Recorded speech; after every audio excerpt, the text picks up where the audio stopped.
बहन, शादी के पहले दिन मेरी बेटी ने ऐसा क्या कर दिया? माँ को तुम इसलिए रास्ते से हटाना चाहती हो कि गजनवी को हासिल करना चाहती हो। मुझे धमकी दे रहे हो? इससे तो मामला बहुत बिगड़ जाएंगे। ये तरबियत दी है आपने इसको?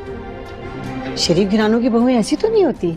पार्टनरशिप दुश्मनी में बदल जाती है तो बहुत खतरनाक होती है। हेलो दोस्तों, welcome to my YouTube channel. दोस्तों, ड्रामा सीरियल जान निसार की नेक्स्ट एपिसोड बहुत ज़्यादा इंटरेस्टिंग होने वाली है, क्योंकि आने वाली एपिसोड में आप लोग देखने जा रहे हैं कि सरफराज की मां अब तक फ़िज़ा के साथ जुल्म और ज़्यादती करती रही है।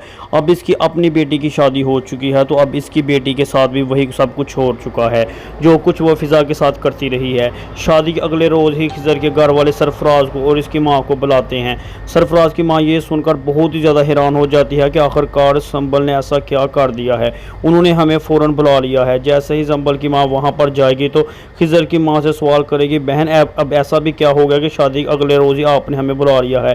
खिज़र की माँ पहले ही बहुत ज़्यादा गुस्से में होगी और वो सरफराज की माँ को जवाब दे देगी और अपनी बेटी से पूछें, पहले ही दिन ये क्या कब उठी है? नई नवेली दुल्हन का ये काम नहीं होता। क्या आपने अपनी बेटी को ज़रा भी तहजीब नहीं सिखाई थी?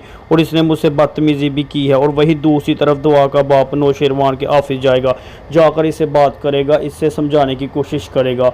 नौशेरवान पहले ही दुआ पर बहुत ज़्यादा गुस्सा होता है, इसलिए वो असलम साहब से कहता है कि आप मेरे बड़े हैं और मैं आपकी इज़्ज़त करता हूं। अगर आप दुआ के बारे में बात करने आए हैं तो ये बेहतर होगा आप यहाँ से चले जाएं।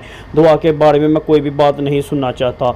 असलम साहब नौशेरवान से कहते हैं कि वो अब तुम्हारी बीवी है और ये आपका घरेलू मामला है, आप दोनों बैठकर ये मामला सुलझा सकते हैं। लेकिन नौशेरवान असलम साहब की कोई भी बात नहीं सुनता और उसे वहाँ से जाने के लिए कह देता है। सरफराज अब तक कशमाला का कहना मानते हुए आया था, लेकिन अभी तक सरफराज को कुछ भी नहीं मिला होता, इसीलिए वो कशमाला को फ़ोन करता है और इसे रकम का मुतालबा करता है। लेकिन कशमाला इसे कह देती है कि फ़िलहाल मेरे पास रकम नहीं है और मैं अभी तुम्हें पैसे नहीं दे सकती।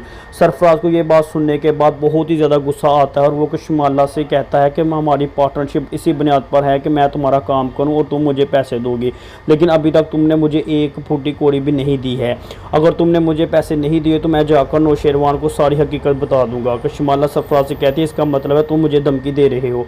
सरफराज से कहता है कि धमकी नहीं, यह समझो या फिर जो मर्जी, मुझे कल तक हर सूरत में पैसे चाहिए। और वही दूसरी तरफ दुआ एक मरतबा फिर सरफराज को मिलने के लिए बुलाती है और उसे कहती है कि तुम मुझसे शादी करना चाहते हो, लेकिन अभी भी तुम्हारे पास पैसे नहीं हैं। सरफराज से बताता है, मुझे कशमाला अब बहुत बड़ी रकम देने वाली है। सरफराज की ये बात सुनने के बाद दुआ थोड़ा सा चौंक जाती है और सरफराज से सवाल करती है, कशमाला तुम्हें क्यों पैसे देगी? सरफराज से बताता है कि मेरे पास कशमाला के ख़िलाफ़ बहुत ज़्यादा सबूत हैं। और सरफराज से वो रिकॉर्डिंग भी सुनाता है जिसमें कशमाला कह रही होती है कि तुम्हें दुआ को रास्ते से हटाना होगा। मैं जानती हूँ तुम्हें पैसे चाहिए और मुझे नौशेरवान चाहिए, तुम्हें तुम्हारे पैसे मिल जाएंगे और मुझे नौशेरवान मिल जाएगा। जैसे ही सरफराज दुआ को ये रिकॉर्डिंग सुना रहा होता है तो दुआ उसी रिकॉर्डिंग को अपने मोबाइल में रिकॉर्ड कर लेती है। अब दुआ के पास भी सबूत आ चुका होता है और अब दुआ भी कशमाला को एक्सपोज करने जा रही है।